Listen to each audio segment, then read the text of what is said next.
Kingdom Hearts is a Japanese action role-playing game owned by Disney but developed and published by Square Enix. Released in 2002, the franchise has come to blend elements of Disney and Final Fantasy to create a unique game in the JRPG genre. Although the game has managed to achieve an E for Everyone rating, it isn't simply a child's game as many would assume due to its concepts of the heart and many other Disney properties.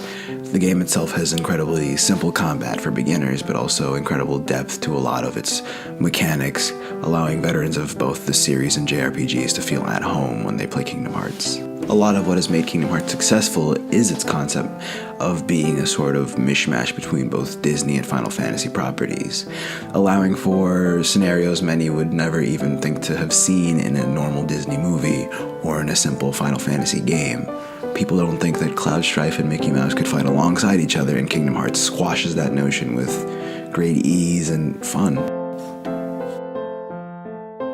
However, what pulls the game a lot of attention from the community was its very strong cast and crew and writers, having been directed by Tetsuya Nomura, who has proven himself time and time again on the Final Fantasy series with his character designs and his stories, alongside voice actors like Hayden Panettiere, Haley Joel Osment, and Quentin Flynn, who also have extensive work in the field of video games and animation. However, if we were ever to assign a cultural significance to the Kingdom Hearts series, I think its most important aspect is the fact that it can bravely go where no other game really has gone before.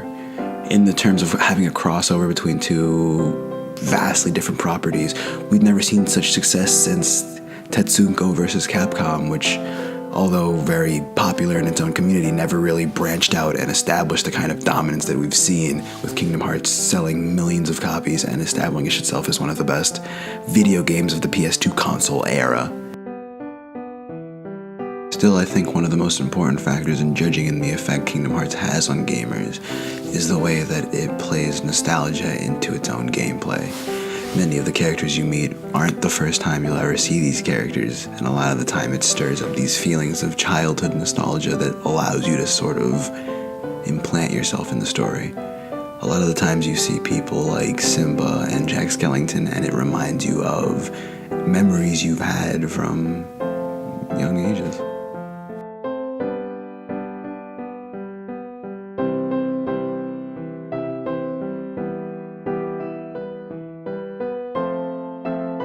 Simply put, calling Kingdom Hearts a gimmick and dismissing all of its success is just wrong. There's no way to simply say it, but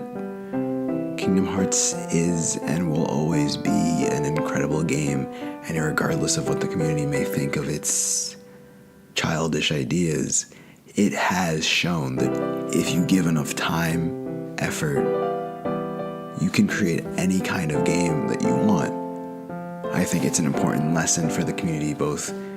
developers and players alike, to learn. There is no right and wrong way to create a video game,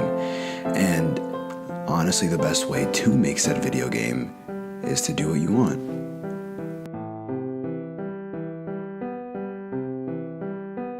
Funnily enough, I've noticed that throughout the series, they've made constant self-aware jokes and references towards their own notoriety for being this kind of fan fiction gone wrong. A lot of the times they'll take their own protagonist, Sora, and make him this incredibly dopey and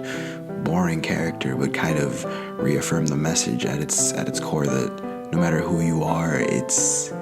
not what you've been born into, it's what you become that really defines you. And I think as a message and as a sort of core story element that drives its own sort of Disney-esque message forward even farther, I think players that play this game, players that grow up with this game alongside their own Disney cartoons, really become more in tune with the game they're playing, and as a gateway to other video games and as a gateway to just, I guess, story-based content, it's incredibly apt at